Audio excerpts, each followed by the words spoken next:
మా సన్ని big breaking అందించిండు. First మా సన్ని వార్త చూసిన తర్వాత రిమైనింగ్ చూద్దాం. కథ ఏంది, కార్ఖాన్ ఏంది అన్నది చెప్తా. ఇక దారుణంగా ఉందిరా నాయన పరిస్థితి.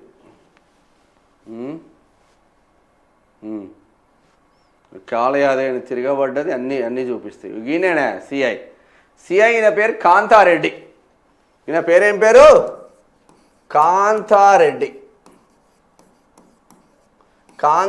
ఈయన పేరు కాంతారెడ్డి. ఈయనకు పేరు కాంతారెడ్డి అని పెట్టుకునే కన్నా కాసుల రెడ్డి అని పెట్టుకుంటే ఇంకా మంచిగా ఉంటుంది. కాసుల రెడ్డి అని పెట్టుకోండి. సిఐ కాసుల రెడ్డి అని పెట్టుకొని ఫోక్సో కేసులో నిందితుడినిపై తప్పించడానికి 20 లక్షలు, అక్షరాల 20 లక్షల రూపాయలు తీసుకున్నట్టు ఆరోపణలు వస్తున్నాయి. ఈయన పైన 20 లక్షలు తీసుకొని 7 ఇయర్స్ లోపు చట్టాలున్న 7 ఇయర్స్ లోపు ఉన్న సెక్షన్లు నమోదు చేసి ఈ ఫోక్సో కేసు నిందితుడిని జైలుకు వెళ్లకుండా చేసిన దాంట్లో దిట్ట అయిన. జైలు కూడా వెళ్ళాలి. ఇంత దరిద్రమైన ఫోక్సో కేసు పెట్టిన తర్వాత జైలుకి వెళ్ళకుండా ఎట్లుంటాడు రా నాయన? అటువంటి సెక్షన్లు పెట్టి ఈయన సర్వనాశనం చేసిండు. ఇప్పుడు 6 చావుకి ఈయన కారణం కాదా? ఒక ఇంటర్మీడియట్ ఫస్ట్ ఇయర్ చదువుతున్న బిడ్డ మరి ఈ మధ్యలో ఏమైతుందో అర్థం కాదు. కానీ మరి రజక బిడ్డల పైనే ఎక్కువ దాడులు జరుగుతున్నాయి. రజక బిడ్డల పైన. ఆ బిడ్డ రజక బిడ్డ, రజక మీన్ చాకలి బిడ్డ, రజక బిడ్డ. ఈ రజక బిడ్డల పైన ఎక్కువ దాడులు జరిగినా కూడా మా రజక ఎమ్మెల్యే స్పందించాడా? దాని పక్కనే ఇప్పుడు షాబాద్ అంటే చేవేల నియోజకవర్గం వస్తుంది. దాని పక్కన నుంచే ఇక మొత్తం షాద్నగర్ నియోజకవర్గానికి రజక బిడ్డనే ఎమ్మెల్యే. తెలంగాణ రాష్ట్రంలో బోలెడు మంది రజకులు ఉన్నారు. వీడు ఈ రాజ్ కుమార్ అనే గాడిది కొడుకు ఎస్సీ మాదిగా రాజ్ కుమార్ అనే గాడిది కొడుకు. అదే ఒకవేళ ఈ బిడ్డ రెడ్డి అయి ఉండి, లేదు అంటే ఈ బిడ్డ ఎస్సీ అయి ఉండి, రెడ్డి పక్కన పెట్టి ఈ బిడ్డ ఎస్సీ అయి ఉండి సంపినోడు ఒకవేళ రెడ్డి అయితే మాత్రం ఈ ఎస్సీ సంఘాలన్నీ ఇక్కడికి వచ్చేదే. మొత్తం అంబేద్కర్ సంఘం అని, ఆ సంఘం అని, ఈ సంఘం అని మొత్తం వీడికి వచ్చి పెద్ద ఎత్తున ధర్నాలు రాస్తారోకోలు చేసింది ఎవరు? BRS party. సబితా ఇంద్రారెడ్డిని అలో చేయలేదు. కులాల కుంపట్లు కూడా రగులుతూ ఉంది. చాలామంది పేద వర్గాల కోసం ఆలోచించే చాలామంది ఎస్సీ బిడ్డలు కూడా నిన్నొచ్చి వాడిని అరెస్ట్ చేయాలని చేసిండ్రు. కానీ కులాన్ని యూజ్ చేసుకొని రాజకీయం చేసే ఒక్కనా కొడుకు అక్కడికి రాలే. రజక బిడ్డలు వచ్చిండ్రు. ఇంత బాధ అనిపిస్తుందంటే కులాన్ని బట్టి న్యాయం చేస్తారా మీరు? రెడ్డి అయితే ఒక న్యాయం, కమ్మ కాపు అయితే ఒక న్యాయం, రజక అయితే ఒక న్యాయం, ఎస్సీ అయితే ఒక న్యాయం.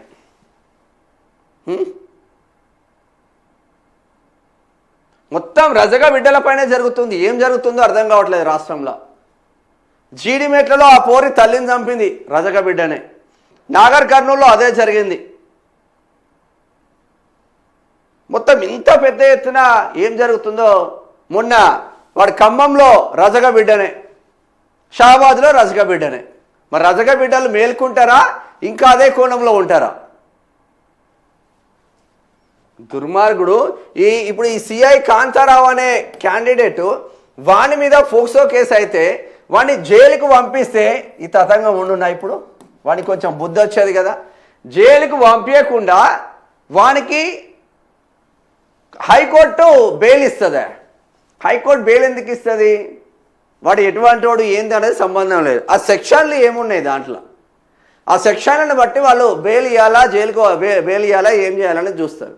బట్ ఈ పోలీస్ డిపార్ట్మెంట్ దగ్గరనే సెక్షన్లు ఉంటాయి కదా. మరి పవరు జడ్జిల దగ్గర ఉందా, పవర్ హైకోర్టులో ఉందా, పవర్ పోలీసు వాళ్ళ దగ్గర ఉందా అంటే పవర్ పోలీసు వాళ్ళ దగ్గరనే ఉందా అని చెప్తాను నేనైతే. ఈ కథ చూద్దాం ఇప్పుడు. ఆగిగా ఇంత ఘోరం ఆరా నాయన. రాష్ట్రంలో హోంమంత్రి ఏడున్నాడే? హోంమంత్రి ఎందుకు రిజైన్ చేయడే? అర్ధరాత్రి అరగంట సేపు 25 నిమిషాలని 6 చంపిన ఈ గాడిది కొడుకుకు తక్షణ బాధ్యత వహించి ఎందుకు రాజీనామా చేయొద్దు ముఖ్యమంత్రి రేవంత్ రెడ్డి గారు? ఎందుకు రాజీనామా చేయొద్దని అడుగుతున్నాం. పోలీస్ డిపార్ట్మెంట్ గివ్వే డీల్స్ చేసుకోవడానికనే మీకు కాకి చొక్కు ఇచ్చింది. పోలీస్ డిపార్ట్మెంట్కు డీల్స్ చేసుకోవాలనుక కాకి చొక్కు ఇచ్చింది. డిఎస్పీ భీమరెడ్డి గారు బోలెడు అక్రమంగా సంపాదించే, ఇప్పుడు ఈయన కాంతారెడ్డి గారు కూడా గట్టిగానే సంపాదించినట్టున్నాడు. ఒక కేసులో 20 లక్షలు తీసుకున్నాడు అంటే ఇంకా గట్టిగానే ఉంటుంది కదా కథ. చూద్దాం. ఈయన ఫోక్సో కేసులో సిఐ కాంతారెడ్డి 20 లక్షల డీల్. అమ్మా, షాబాద్లో 6గురిని హత్య చేసిన రాజ్ కుమార్కు సంబంధించిన ఫోక్సో కేసులో కీలక పరిణామాలు వెలుగులోకి వస్తున్నాయి. బాధిత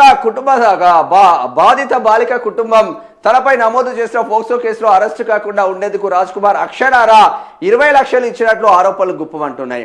అంత పెద్ద మొత్తంలో డబ్బులు చేతులు వారడంతో ఫోక్సో కేసులో కఠినమైన సెక్షన్లు నమోదు చేయకుండా స్టేషన్ బెయిల్ లభించే విధంగా బలహీన సెక్షన్లు నమోదు చేసినట్లు వార్తలు వస్తున్నాయి. పోలీసులకు డబ్బులు ముట్టడం వల్లే రాజ్ కుమార్ బాధితులను బెదిరింపులకు గురి చేస్తున్నాడని బాధితులు పలుమార్లు ఫిర్యాదు చేసినప్పటికీ పోలీసులు పట్టించుకోలేదని ఆరోపణలు వినిపిస్తున్నాయి. ఈ వ్యవహారంపై అంతర్గత విచారణ చేపట్టిన ఉన్నతాధికారులు సంబంధిత అధికారులపై చర్యలు తీసుకుంటున్నట్లు తెలుస్తుంది. ఇప్పటికే ఎస్ఐ రమేష్ను సస్పెండ్ చేయగా తాజాగా సిఐ కాంతిరెడ్డిని కూడా సస్పెండ్ చేస్తూ సిపి తరుణ్ జోషి ఆదేశాలు జారీ చేసినట్టు సమాచారం. అయితే షాబాద్ ఘటన ప్రతి అవినీతి పోలీసుకు ఒక గట్టి హెచ్చరిక కావాలి. ప్రజల నమ్మకాన్ని కాపాడేది అధికారం కాదు, నిజాయితీ అంటూ ప్రజలు మాట్లాడుకుంటున్నారు. ఏం క్రాంతిరెడ్డి ఏందో నిజంగా 6గురిని చంపింది ఇప్పుడు కాంతిరెడ్డి అని చెప్పుకోవచ్చు. నా దృష్టిలో పోలీస్ డిపార్ట్మెంటే 6గురిని చంపిందని చెప్పుకోవచ్చు. మొత్తం డిజిటలైజేషన్ అయిపోయింది. పోలీస్ డిపార్ట్మెంట్ పర్ఫెక్ట్గా ముందుకెళ్తుంది. పోలీస్ డిపార్ట్మెంట్ తెలంగాణ రాష్ట్రంలో ఉన్న పగడ్బందీ పోలీస్ డిపార్ట్మెంట్ ఏ రాష్ట్రంలో లేదని పొంకనామాలు కొట్టడానికి ఇదొక గుణపాఠం అంటున్నా. మీ పొంకనామాలు మీ ఆంధ్రజ్యోతి పేపర్లలో, మీ ఈనాడు పేపర్లలో, మీ కమ్మ పేపర్లలో, మీ కాంగ్రెస్ వెలుగు పేపర్లలో మాత్రమే పరిమితమవుతుంది. 2.5 సంవత్సరాలైనా కాంగ్రెస్ పార్టీకి తెలంగాణ రాష్ట్రంలో ఒరగబెట్టింది ఏముంది? పేద వర్గాల కోసం ఒక్కసారి మీ గుండెల మీద చేసుకొని చెప్పండి. ఖమ్మంలో రజగబిడ్డను చంపేసిండ్లు, నాగర్ కర్నూలులో రజగబిడ్డ, షాబాద్లో రజకబిడ్డ.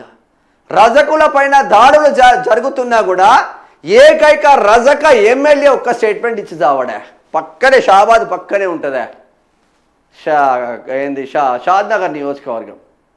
అదే బార్డర్ అనుకోవాలి. ఇటు చేవెల నియోజకవర్గానికి షాద్నగర్ నియోజకవర్గానికి షాబాదే బార్డర్ అనుకోవాలి. పెద్ద టౌన్ మండలం అంటే. అయినా మనకు సిగ్గుశరం రాకపోయి ఇక ఎట్లా ఉరికించుకుంటూ కొడుతున్నారు చూడీలను. ఇక వీడేనా దుర్మార్గుడు, రాజ్ కుమార్ అనే దుర్మార్గుడు. 29 సంవత్సరాల పోరాడు, 29. ఇక వీళ్ళు రాస్తారోకో చేస్తూ ఉన్నారు. కేఎస్ రత్నం బీజేపీలు.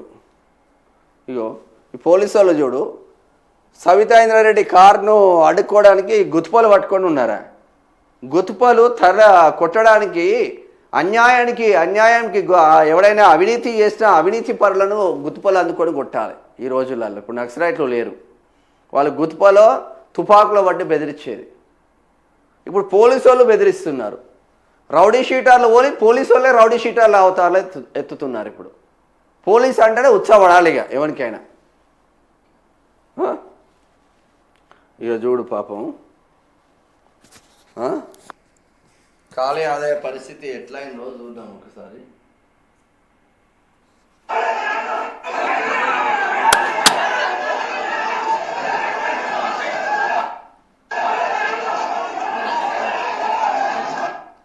చూపిస్తారు.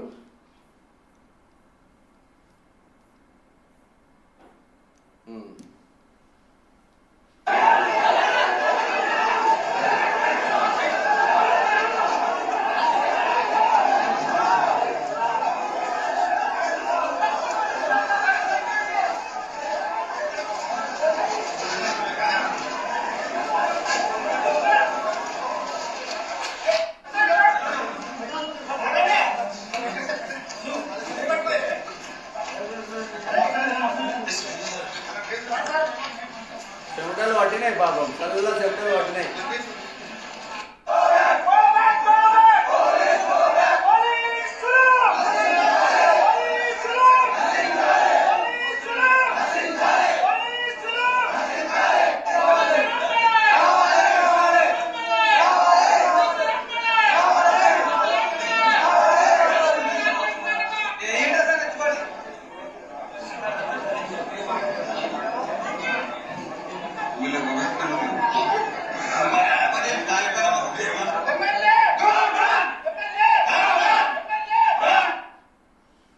ఇది ఒక్కొక్క ఉరికించుకుంటూ కొట్టినలే లోకల్ ఎమ్మెల్యేనైతే.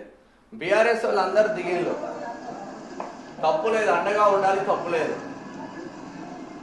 సబితా ఇంద్రారెడ్డి, పద్మా దేవేందర్ రెడ్డి, సత్యవతి రాథోడ్ ఉరికించుకుంటూ కొడుతున్నారా ప్రజలు. ఇది ఇంత తతంగం ఘోరం రా నాయన. వీళ్ళేమన్నా ఇప్పుడు బీఆర్ఎస్ వాళ్ళు ఏమన్నా రౌడీ షీటర్లు అనుకుని ఆపుతున్నారా? మీ చేతగాడి దద్దమ్మ ప్రభుత్వం అని మీరు ఒప్పుకోండి ఫస్ట్. అన్యాయానికి గురైన తర్వాత ప్రధాన ప్రతిపక్షంగా బీఆర్ఎస్ పోయింది, బీజేపీ పోయింది. 100% పోయి అండగా ఉండాలి. సీఎం రాజీనామా చేయాలని ఎందుకో డిమాండ్ చేస్తలేరే బీఆర్ఎస్ వాళ్ళు, బీజేపీలు? సీఎం ఇంటి ముందుకు పోయి ఎందుకో ధర్నాలు చేస్తలేరు? నిన్న పెద్ద ఎత్తున చేసిండు, తప్పులేదు. లోకల్ ఎమ్మెల్యేనైతే ఉరికించుకుంటూ కొట్టే పరిస్థితి వచ్చింది. ప్రతి దాంట్లో మొత్తం రియల్ ఎస్టేట్ వెంచర్లలో బాగా సంపాదిస్తున్నారు, ఆ ప్రజలను పట్టించుకోవట్లేదు, ఆ చేవేళ్ళ రోడ్లను పట్టించుకోవట్లేదు.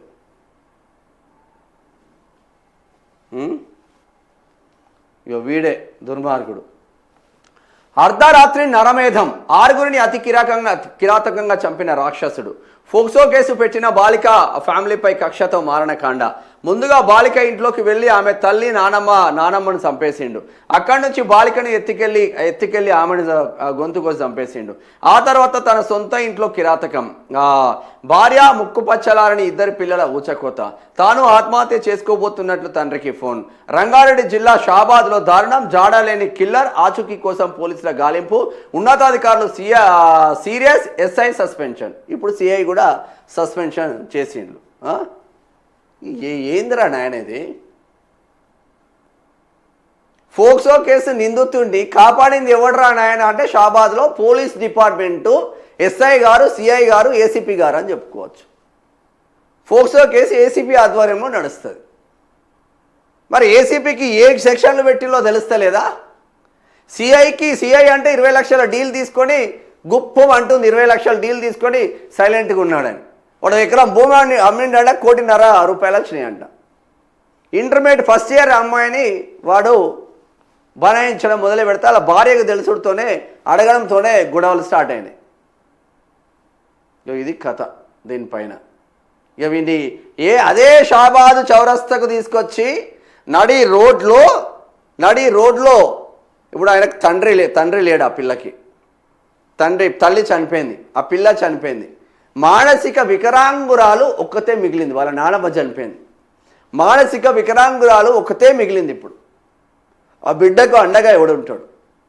వాడిని తీసుకొచ్చి జైల్లో పెట్టడం కాదు, అదే రజక బిడ్డలతో నడి షాబాద్ చౌరస్తాలో తుటా అని అందరూ లైవ్ పెట్టి చంపాలండి. లైవ్. ఏం దిక్కుమాలిన చట్టాలు, ఎవరి కోసం పనిచేస్తున్నాయి ఈ చట్టాలు? 90% పోలీస్ డిపార్ట్మెంట్ ఫ్రాడ్ తయారైంది. ఫ్రాడ్, ఓన్లీ డబ్బులు సంపాదించడం తప్ప మీరు ఒరుగబెట్టింది ఏం లేదు. చిన్న పిల్లల్ని చంపిపడదేంగేలు.